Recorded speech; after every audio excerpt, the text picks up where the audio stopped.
Bendita cruz, bendita dor, bendita traição, bendita pobreza. Bendita pobreza! Diferentes religiões têm diferentes visões a respeito da pobreza. O que muitas delas são unânimes é na ideia de que Deus sempre concebeu a presença dos pobres em todas as sociedades, mesmo naquelas as quais ele se torna o Senhor Todo-Poderoso. Foi assim no judaísmo, no islamismo, em diversas outras religiões, que as pessoas colocam o Deus deles como sendo detentor de todo o poder, do ouro, da prata, do segredo da vitória de cada povo. Agora, por que Deus algum teve a brilhante ideia de extirpar de uma vez por todas a pobreza da face da terra?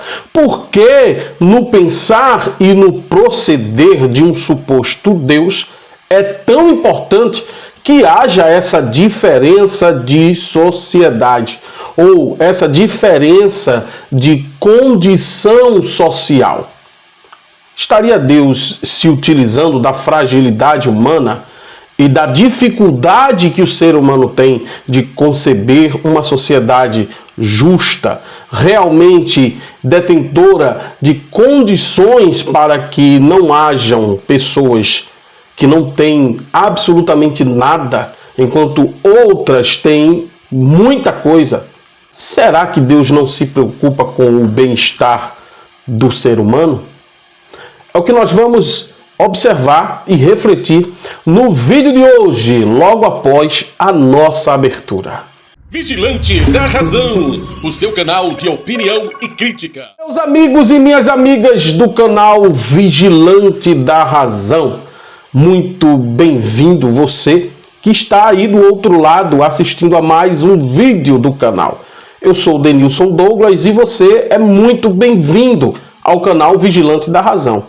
O canal Vigilante da Razão, ele se apresenta como um canal que discute diversos assuntos. Aqui nós tratamos sobre religião, política, agnosticismo, ateísmo, sobre filosofia, um pouco de cada coisa para deixar você muito bem informado. Então, seja muito bem-vindo você que está nos diversos lugares do Brasil e do mundo. Você pode estar no sul do país, no sudeste, no centro-oeste, no oeste, no leste. Você pode estar no norte do país, no nordeste. Você pode, de repente, até estar em outros países. Você aqui no canal Vigilante da Razão, você é muito bem-vindo. Então, por favor, receba o meu cordial abraço, o meu aperto de mão fraternal. Puxa a cadeira e vamos conversar. E no vídeo de hoje eu gostaria de tratar sobre o seguinte assunto: Deus dos pobres. Isso mesmo, Deus dos pobres. Porque desde que o mundo é mundo e que começaram a surgir as primeiras sociedades na face da Terra, há uma exploração do trabalho de alguns frente a necessidades de outros. Ou seja, o trabalho que eu não quero fazer, eu quero que outra pessoa faça. Essa pessoa pode trabalhar sob o regime de pagamento de salário, ou seja, eu pago um salário para as pessoas fazerem aquilo que eu não quero fazer ou aquilo que eu não tenho condições de fazer. Isso é perfeitamente compreensível. Agora, o que me chama a atenção é que desde que o mundo é mundo e a partir do momento que o ser humano passou a usufruir do trabalho alheio, usufruir da mão de obra de terceiros, surge aí um verdadeiro dilema. Eu vou pagar àquela pessoa o que de fato ela merece receber? E se eu, por exemplo, fosse fazer aquele trabalho, será que eu aceitaria receber aquilo que eu pago ao meu trabalhador? Então, por muitas vezes, até mesmo na Bíblia, nós temos exemplos de maus patrões, de péssimos senhores, de pessoas que não apenas se utilizavam da mão de obra, mas também escravizavam seus colaboradores. Desde que o mundo é mundo, que há a presença de pessoas menos favorecidas, frente a outras que são melhor favorecidas. Então, os pobres, as pessoas que não tinham condição de oferecer às suas famílias um certo conforto, sempre existiram. Agora, vamos partir da ideia de que um Deus Todo-Poderoso, que tem todo o poder nas suas mãos e que por muitas vezes é tido como o dono do ouro e da prata, se esse Deus de fato é amoroso, ele deveria conceber uma sociedade mais justa e deveria, por exemplo, atender às necessidades das pessoas que recorrem a ele como única e principal, às vezes, fonte de esperança para suas próprias vidas miseráveis. Quando isso, por vezes, acontecia do ponto de vista bíblico, por muitas vezes, na Bíblia, Deus supostamente respondia às pessoas. Todos nós sabemos, por exemplo, que no Gênesis, Deus matou a fome do povo hebreu através dos mantimentos que os egípcios estocavam nos seus depósitos. E lá na frente, Deus, o próprio Deus, teria matado a fome de um povo que estava peregrinando sob a sua própria ordem rumo à terra prometida. A Bíblia diz que Deus mandou o maná, Deus mandou codornizes, Deus fez muitas proezas para benefício do povo. Agora, o que me chama a atenção é algo muito simples, muito elementar. Se nos dias de hoje nós temos a possibilidade de verificar pessoas trazendo para os dias atuais todas as referências bíblicas de eventos que teriam se passado há milênios de anos atrás, será que esse Deus não teria a capacidade, por exemplo, de acabar com a fome no sertão? Será que esse Deus não teria condições de ajudar os menos favorecidos que estão nas palafitas, vivendo em condições subhumanas?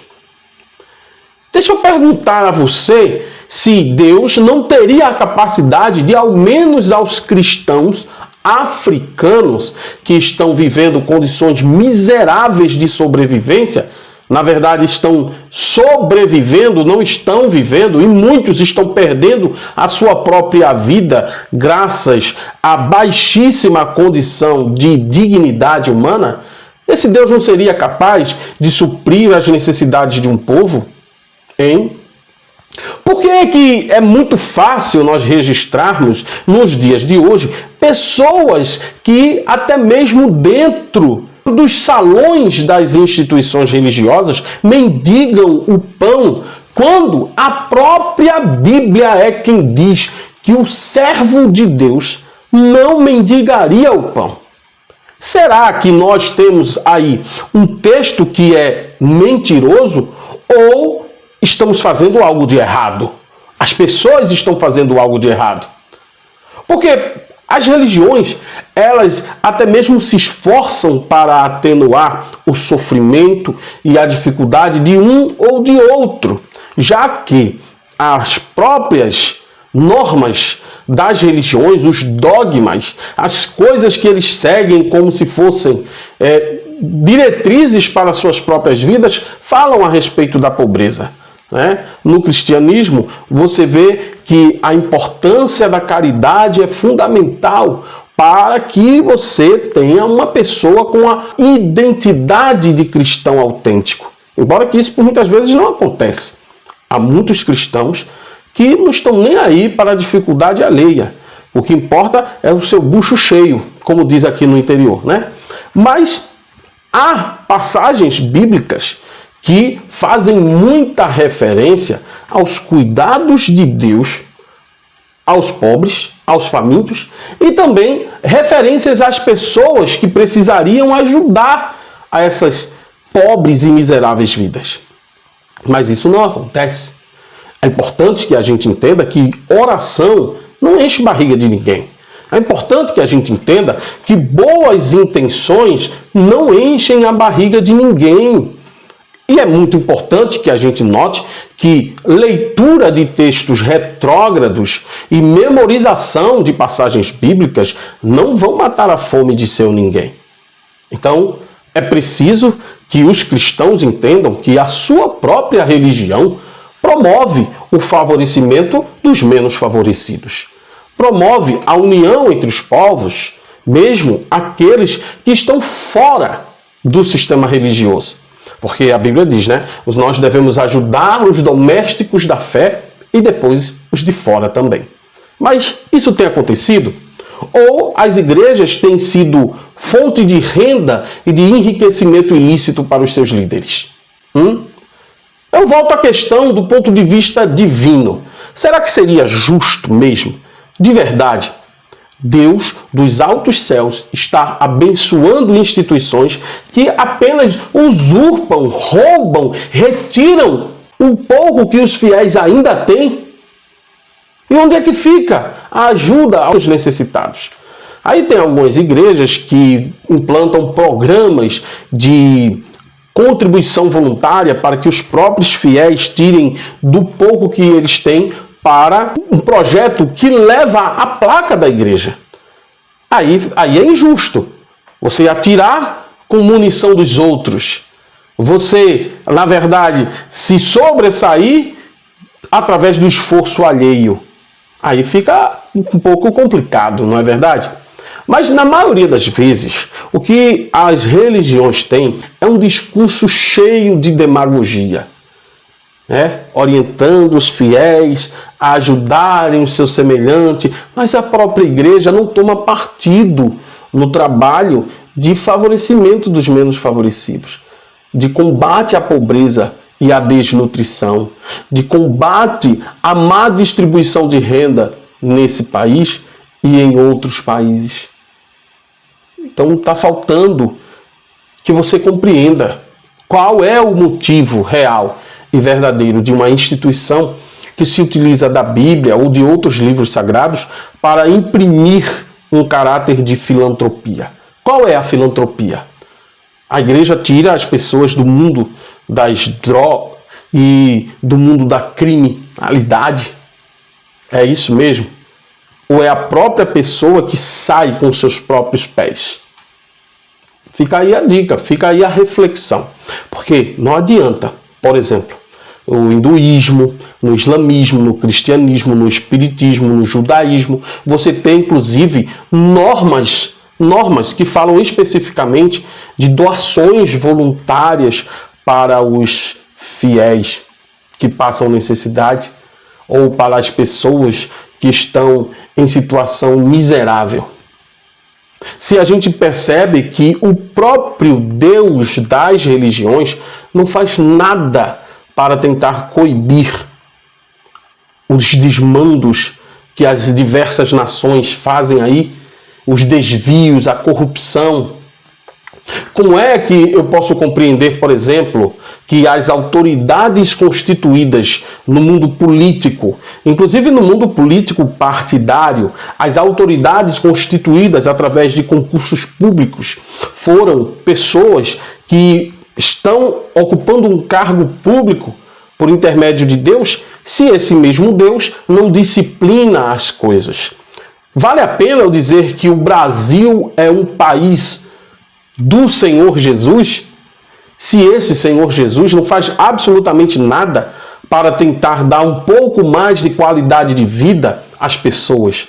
Eu não tenho condições de aceitar a verdade de que Deus proverá todas as coisas, porque a Bíblia está cheia de passagens onde, por exemplo, Deus se apresenta como mantenedor das pessoas. Vamos analisar algumas passagens e eu quero que você preste muita atenção, porque, por exemplo, no livro de Hebreus, capítulo 13, versículo 15, diz assim: sejam vossos costumes sem avareza, contentando-vos com o que tendes, porque ele disse: não te deixarei, nem te desampararei. O escritor do livro de Hebreus, ele está dizendo que as pessoas precisam se contentar com o que têm, porque Deus iria prover todas as necessidades. Mas isso acontece? Isso não acontece, meu amigo. Eu, particularmente, já fui prova viva de que isso não acontece. O que pode acontecer é você, de repente, receber uma doação, como eu recebi no momento de maior dificuldade da minha vida. Eu estava dentro da igreja, eu recebi uma doação de roupas velhas, sujas e rasgadas, de um sapato furado, e a pessoa dizer que Deus tocou no coração dela para ela me dar. Aí fica difícil. Deus agora está tocando no coração das pessoas, como se isso fosse possível, para que essas pessoas doem o lixo que não as interessa mais para as outras pessoas necessitadas. Isso é humilhação, minha gente. Isso daí não é cuidado, não. É humilhação. Estaria Deus preocupado em humilhar quem não tem nada? Humilhar ainda mais? Aí o livro de Mateus, capítulo 6, versículo 33, diz assim: buscai primeiro o reino de Deus e a sua justiça, e todas as coisas vos serão acrescentadas. É verdade mesmo? Eu tenho visto pessoas que entram numa instituição religiosa, seja católica ou protestante, e veem sua vida irem de mal a pior. São pessoas que agora têm uma obrigação de separar 10% dos seus recursos para entregar na igreja, achando que estão entregando a Deus, devolvendo o que sempre foi de Deus. E como se não bastasse, os pastores estão fazendo um tipo de pressão psicológica, um tipo de opressão, um tipo de persuasão na mente das pessoas para que elas contribuam além do dízimo. Porque o dízimo é obrigação, né? Agora, o propósito, né? O negócio extra que você faz com Deus, o acerto, o ajuste, aí é por fora. É o por fora. É o caixa 2 de Deus. Faça-me um favor. Aí o Salmo 23, o versículo 1, todo mundo conhece. O Senhor é o meu pastor, nada me faltará. Quer dizer, quando Deus é o pastor das pessoas, as pessoas não têm sofrimento algum, não tem falta alguma, não lhes falta nada. Isso é mentira. Mentira. Há muitas pessoas que estão aí servindo a Deus, ou achando que estão servindo a Deus dentro das igrejas, e que não tem nada para comer hoje. Hoje, não tem nada para comer, nem para oferecer aos seus filhos. Aí você diz que o justo não mendigará o pão. Isso é mentira, rapaz. Isso é mentira. Dá uma volta, dá um giro. Conversa com as pessoas, pergunta a elas. Porque você está muito acostumado a ver os crentes todos alinhados ali, com a Bíblia debaixo do braço, indo para a igreja cantar, louvar. É porque eles foram ensinados que servir a Deus acima das dificuldades é fundamental. Mas é fundamental para quê? Para que elas continuem na mesma situação? Ou para que elas de repente se vejam aptas para aceitar uma oportunidade de emprego que vai surgir? Porque aquele dono de supermercado, aquele empresário, aquele industrial que também é crente, ele não vai conceder oportunidade de emprego a ninguém. Porque ele prefere trabalhar com pessoas incrédulas muitas vezes. Porque os cristãos vão querer ter muitas regalias. Há cristãos que quando entram numa empresa se acham donos da empresa porque tem prestígio junto ao patrão, aí dão com os burros na água, porque nas empresas realmente sérias o que importa é produtividade. Então deixe de ser bobo, pare de acreditar no conto do vigário de que você vai ter alguma vantagem, já que você está, de repente, membro de uma igreja muito poderosa e existem muitas pessoas ricas que fazem parte dessa igreja. Aí você se sente o tal, né? Você põe sua melhor gravata, sua roupa social e acha que faz parte da nata da sociedade, da elite da sociedade, porque você faz parte de uma religião rica. Tem uma coisa, meu amigo, a riqueza da sua religião não serve para você. A riqueza da sua religião não te diz respeito. Diz respeito aos líderes e aos seus apadrinhados. Lembre disso, tá certo? Então não adianta, por exemplo, você ver que No livro de Mateus, capítulo 7, versículo 11, diz assim: se vós, pois, sendo maus, sabeis dar coisas boas aos vossos filhos, quanto mais vosso Pai que está no céu dará bens aos que lhe pedirem. Isso é uma tremenda de uma sacanagem, sabe? Porque existem pessoas pedindo, implorando, existem pessoas se preparando, estudando para os concursos públicos, mas nunca passam. E quando passam, nunca são chamados. Isso é uma mentira. O Deus dos pobres, o Deus dos menos favorecidos. Algumas poucas pessoas conseguem ter êxito, mas não é por obra e ação divina, não. Tá? Porque se fosse assim, nós teríamos aí um Deus parcial. Um Deus que tem favoritos. Um Deus que tem seus queridinhos. É desse jeito que você quer que eu acredite no seu Deus? Porque ele vai estar lhe abençoando, enquanto outra pessoa que merece e precisa e faz por onde, não recebe nada. Aí fica difícil, meu amigo. Aí não dá não para aceitar não, certo? Veja só, que o Salmo 37, versículo 4, ele diz: deleita-te também no Senhor, e ele, o Senhor, satisfará os desejos do teu coração. Veja só. Aí você diz: não, mas essa passagem não é para mim não. Ah, não é não? Agora não é para você não, meu amor? Mas outras passagens são. Quando a Bíblia fala que você tem que pregar o evangelho a toda criatura, quem crê e for batizado será salvo, quem não crê será condenado, aí sim é para você, né? Quando a Bíblia diz que você tem que dizimar, que na verdade não é para você também, não é para você essa passagem, mas a Bíblia diz, olha, trazei todos os dízimos à casa do tesouro. Aí você entende que é para trazer, levar o dízimo lá na sua igreja, ali na esquina. Porque lá é onde está presente o Deus Todo-Poderoso. É desse jeito?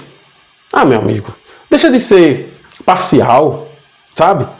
A palavra que você acha que foi escrita para você, na verdade não foi. Em parte alguma.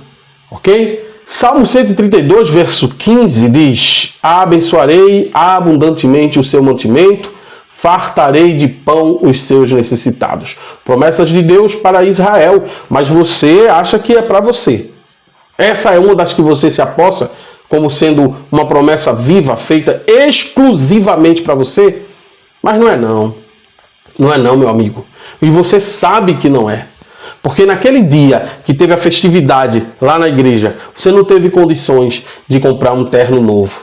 Lembra? Você não teve condições, como eu muitas vezes não tive condições, de sequer contribuir com a mensalidade. Porque na igreja tudo se paga, né? Você paga o dízimo, aí você paga a mensalidade por fazer parte de um grupo. Você também paga uma mensalidade para a festividade do coral, do conjunto, da comissão. Aí você paga tudo. E depois você tem que comprar um presente para dirigente, para vice-dirigente, para o seu pastor, para todos os convidados lá do culto de festividade. Não é assim? Aí, por muitas vezes eu não tive condições, por muitas vezes você também não teve condições. Aí fica difícil. Como é que Deus vai fartar você do que é necessário para a sua sobrevivência? Deus vai fartar você de pão se você vive uma vida miserável. Você vive uma vida de mendicância. Aí fica difícil, meu querido. Salmos 34, verso 10. Os filhos dos leões necessitam e sofrem fome, mas aqueles que buscam ao Senhor de nada têm falta. Mentira! Mentira!